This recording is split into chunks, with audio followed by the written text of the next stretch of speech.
Hello, and how are you guys doing today? You are watching Upscale with Jonelle. My next guest, I'm not so sure that you're going to be familiar with by name, but you definitely are going to be familiar with her by her work. She was a three-time nominee for three different shows that she's been a part of. There was a Black Reel Awards for television, and that was 2020 nominee, the Black Reel Outstanding Writing in a Comedy Series for Insecure.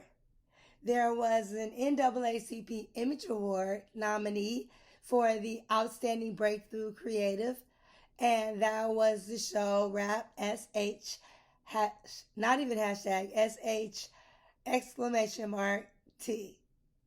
Rap ish, that's what we're going to call it. And there was a Gotham Awards nomination in 2022 for a breakthrough series short form, and the show Rap SH exclamation mark T that she shared along with its nomination. She shared it with Issa Rae, Montrell McKay, Denise Davis, Dave Beckham, and Jonathan Berry. Okay, so I knew when I said Insecure where your head went.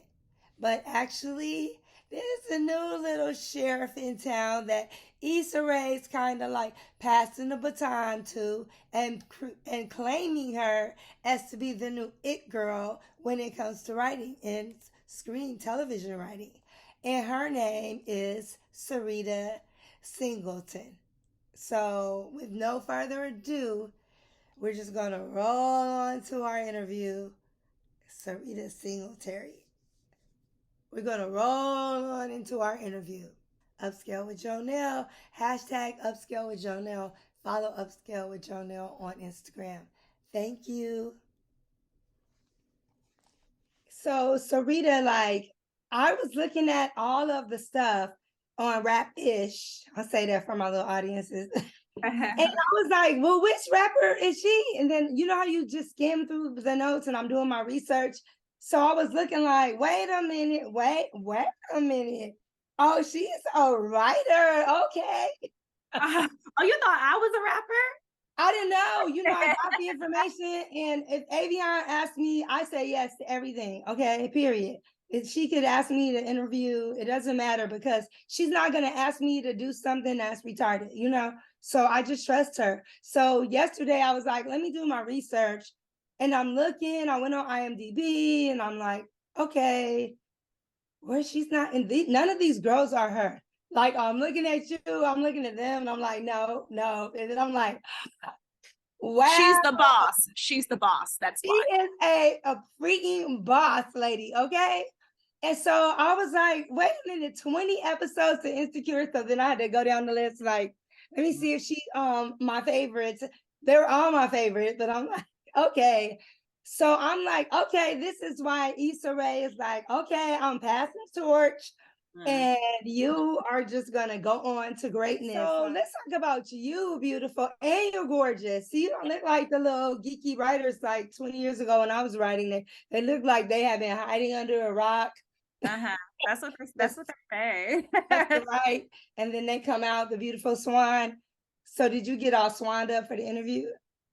um, yes, but also I feel like I've gotten swanned up over the last however many years.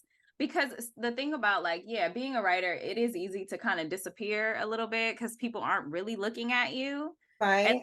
at first. At first, right? At first, but I think with this show, becoming the showrunner and kind of being in charge, it's Yes. like people are looking at you a lot more. So it is kind of like, oh, let me try to, let me Well, try. I've seen all fly pictures of you, and that's why I was thinking talent. Because every picture I've seen, every image, you're just fly. Okay. Thank So you. yeah, I didn't see even Ava in the beginning, she was more, publicity writer. I could see it. Mm. And the biggest question I have for all writers is how do you avoid getting distracted, like staying focused? Um, I think it's like hunger, Really, I think it's that hunger inside of you because this career, it's like you really have to be a self-starter. Nobody's going to push you to do something that you don't want to do. Yeah. Like you have to take your career into your own hands. You have to stay inspired. You have to just keep writing, keep putting yourself out there.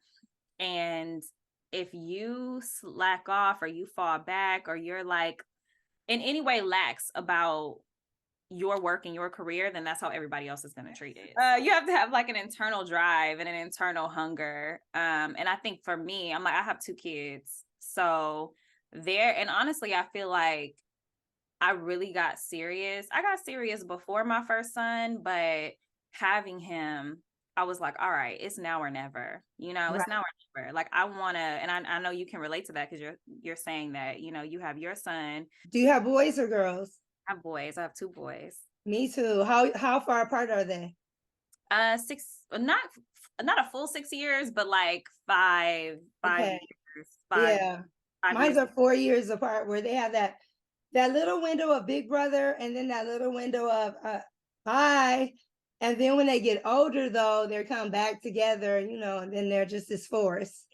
Yeah, they're like starting to fight a lot. I was like looking I was looking at a video of 2 of them, like, and it was so cute just a year ago when Lennox, my youngest, um could talk, but like not enough to argue. Like that's when it was really, really cute. And now it's like, well, y'all stop it. What does a 9-year-old and a 3-year-old have to argue about? That Like, 9-year-old thinking he's a baby and not in his league. Like, I am the boss, and mom won't let me beat you up because you can't hit me back. basically. So, do you remember the first thing you wrote when you were like, okay, I'm pretty dope? Oh, you said first thing I wrote? The first anything you wrote, Yes, even if it was yes, a poem in yes. school. Um, and it's funny, I was just talking to my cousin about this recently. My cousin came to visit me in New York when I did Culture Con, and I was just telling him, so I was acting at one point. So I was trying to be the talent way back when. Um, and I was in an acting class and for our in college. And for our final, we had to get in groups and come up with a piece that we were going to perform, and I volunteered to write it because I had been writing, but not like Right, scripts. right. I had like journalism in high school and that sort of stuff, poetry, nothing for film or TV or plays. But so anyway, I was like, well, I'm the only one with some sort of writing experience. I'll write the script for all Right. of us to perform for our final. And I ended up writing that and we performed it for the final and I'm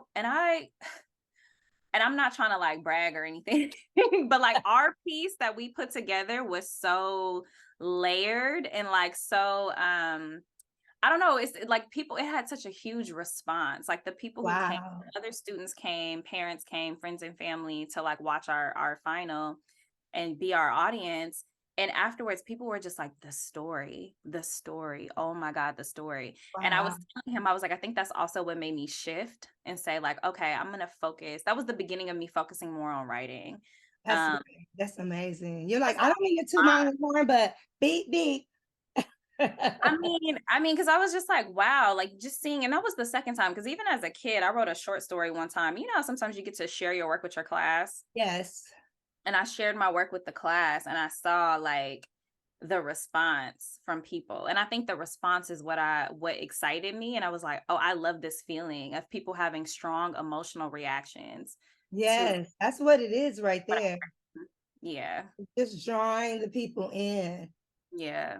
So do you have like a history of writers in your family? Or you was just like sometimes our brain is just going faster than everything I used to see at one point when I did a lot of PR for directors and producers, everything was a script. Like I walk into the grocery store and I Mm. see all these people talking on their AirPods, and I'm just coming up with a story like just like a whole like I just wanted to have a video like my eyeballs be cameras because it's just like all these different conversations your ears hustling in and what different people have going on in their lives. See, that's why they don't need to talk around me because I'm like, what? No, she didn't. Yeah, you filling in the blanks like, that's not what Right, right. happened. Yeah. So when you got accepted to write for Issa Rae and Insecure, did they have a writing team or do they have individual scripts submitted, or how did her writing team work? Yeah, so the show is staffed. So Issa is the show creator. We had a showrunner named Prentice Penny. Yeah. He wrote on Girlfriends. Like he goes way back. Yeah, he Um, does. He's awesome. yeah, he's amazing. And that's who I learned under. And so they staff a room together. And I think we had a staff of about like 11, 12 writers. For I think all 5 seasons, about that many writers. So it's a pretty big writers room.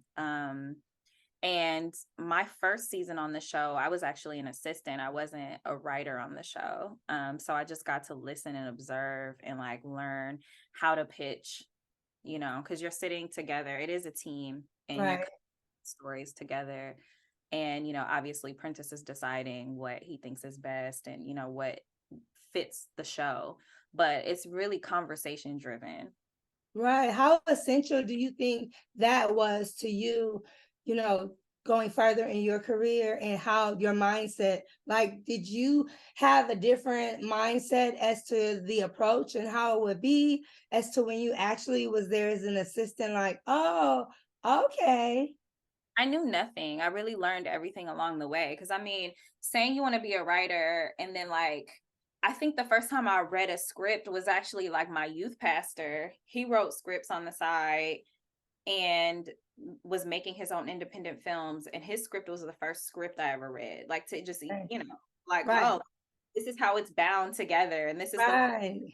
so it's like, okay, that's what I was trying to do in that acting class, but this is what it's supposed to look like. So I started Nice. kind of learning structure there, but I really knew nothing about writers' rooms, how to get into one. It really was that relationship with Issa, who I feel kind of like brought me along. And yeah, I think I was really just learning along the way. Like the fact that you staff a room of people and they come together to create something cohesive that you see week after week. Um, Right. I didn't know it until I was in it. Oh, And that's how old were you then? I was 25. I think I was 25. Okay. Yeah, I was 25, maybe like going, yep, 25, going on 26 when we started Insecure season 1. And yeah, I just like I stuck it out and I was able to just learn from the people around me. And that probably was good because humility is so needed in this business. Mhm. Instead of, well, I've been writing for 25 years and that just don't fly no more, because most of the people are younger and they have these fresh new ideas. So they're like, what? We don't do that no more.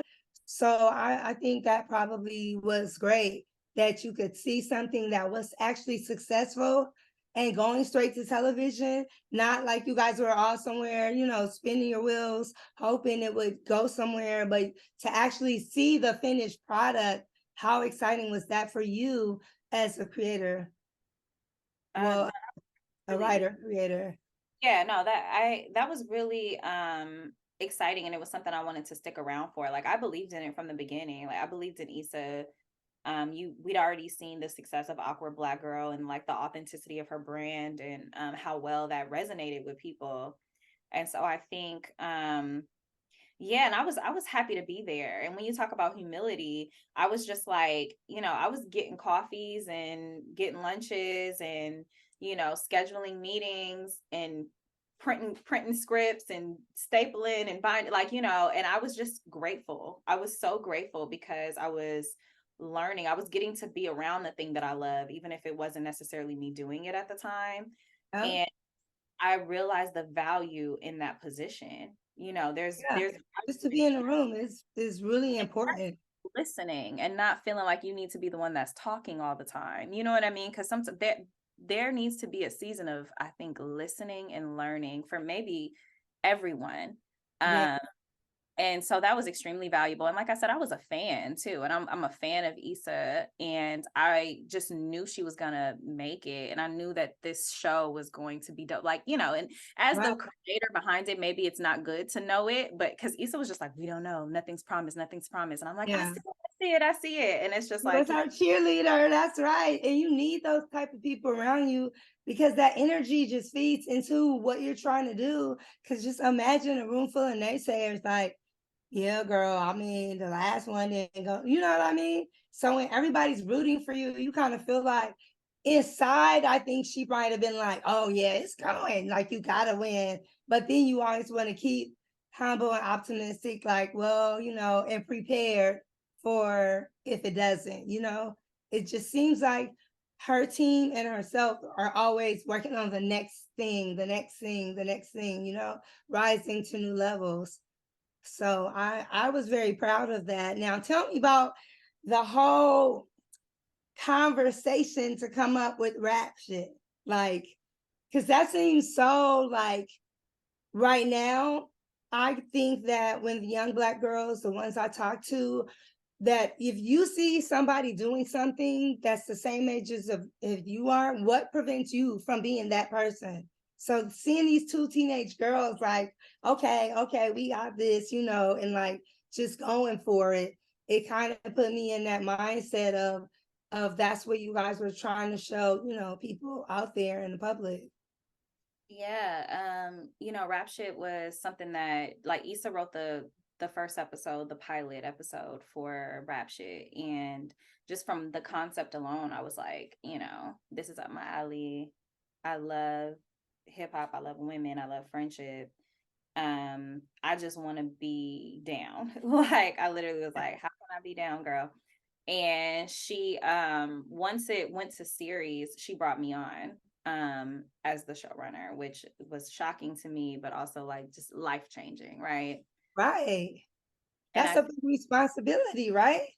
yeah, it's definitely a big responsibility, but I think that um the idea of these two women making something from the ground up themselves, and taking their careers into their own hands, deciding who they're going to be and how they're going to be represented, making a lot of mistakes along the way. Like I think it's something that a lot of us can relate to. And if not, whatever it is, whatever your passion is, Right. that idea of building it yourself and doing it with the people who like you love most, or the people who challenge you the most sometimes. And I think that's one of the beautiful things about like Black women friendship is that we can be mirrors to each other, Yes. you know, Yes. and like hold each other accountable, and see the ways in which our sister can grow. You know what I mean?